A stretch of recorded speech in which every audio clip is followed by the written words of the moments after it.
Please do not gift a Swiss Army knife to an 8-year-old.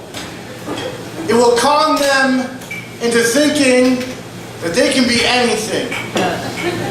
Oh, look how useful my tiny 8-year-old hands will be.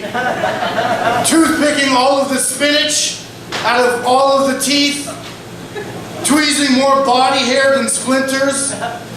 I will learn to scissor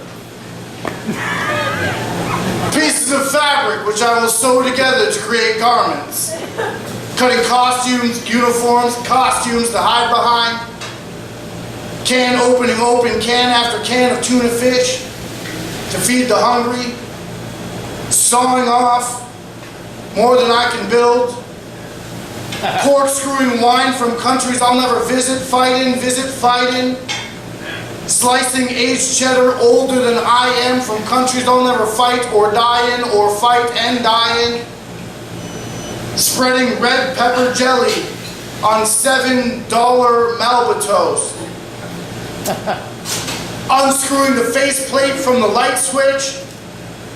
Prodding the circus wires, pop, flash, sizzle, blackout electrocution.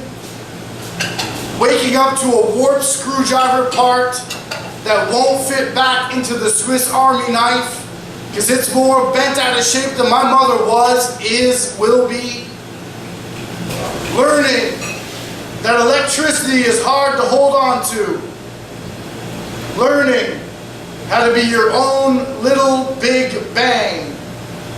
Learning that a pocket knife does not qualify you for the army, but it does prepare you for a life of hosting many mundane wine and cheese parties.